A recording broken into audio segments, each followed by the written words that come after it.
Ministry అంటే ఏంటి?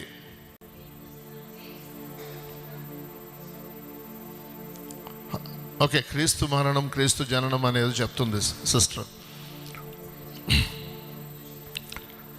సేవ అంటే సింపుల్గా అంటే మనం ఇచ్చుకున్న డెఫినేషన్స్ చాలా ఉన్నాయి. మినిస్ట్రీ అంటే కొంతమందికి వాక్యాన్ని బోధించడమే మా మినిస్ట్రీ అంటారు, కొంతమంది ప్రార్థించడమే మా మినిస్ట్రీ, కొంతమంది పాటలు పాడడాన్ని మినిస్ట్రీగా చేసుకున్నారు, కొంతమంది సువార్త ప్రకటించటమే దేవుడు నాకు అప్పగించిన పరిచర్య లేదా సేవ అని అంటూ ఉంటారు.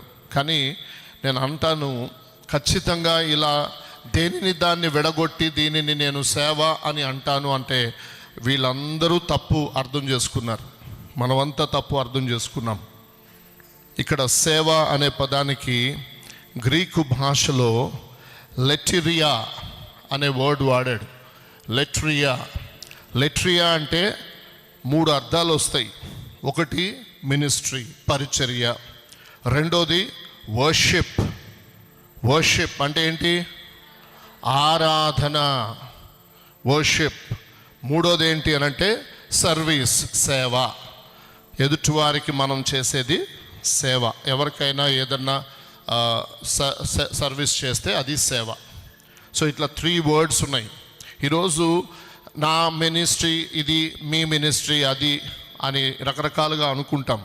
కానీ వాస్తవానికి అసలైన యుక్తమైన సేవ ఏంటి అనంటే రోమిలికి రాసిన పత్రిక 1వ వచనంలో చెప్పినట్లు పరిశుద్ధమును దేవునికి అనుకూలమునైన సజీవ యాగముగా ఏం చేయాలంట? మీ శరీరాలని అంటే మన శరీరాలని ఆయనకు సమర్పించుకొనుడని దేవుని వాత్సల్యమును బట్టి నేను మిమ్మను బతిమాలుకు. సేవ అంటే first of all not singing songs, not praying for hours together, not preaching the word, not preaching the gospel, not teaching ministry. ఇవి కాదండి. సేవ అంటే అన్నిటికంటే ముందు నువ్వు నీ శరీరాన్ని సజీవ యాగముగా అంటే బ్రతికుంటుండగానే ప్రభువు కోసం చావ సిద్ధపడి నీ శరీరంలో ప్రతి అవయవాన్ని ప్రభువుకి సమర్పించుకోవడం. నడినెత్తి మొదలుకొని అరికాళ్ళ వరకు నీ శరీరంలో ప్రతి భాగం పరిశుద్ధమును అనుకూలమునైన దేవునికి అనుకూలముగా పరిశుద్ధమునైన సజీవ యాగముగా నువ్వు సమర్పించుకోవడం. ఇప్పుడు చెప్పండి, ఆ పని ఎవరు మాత్రమే చేయాలి? సేవకులు మాత్రమే చేయాలా? పాస్టర్లు మాత్రమే చేయాలా?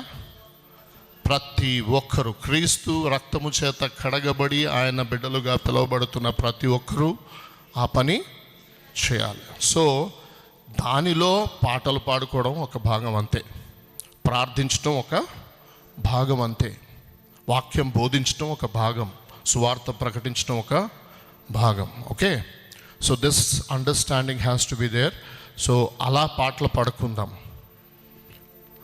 అన్నిటికంటే ముందు మనము పరిశుద్ధంగా దేవునికి అనుకూలమైన సజీవ యాగముగా ప్రభువుకి సమర్పించుకుందాం.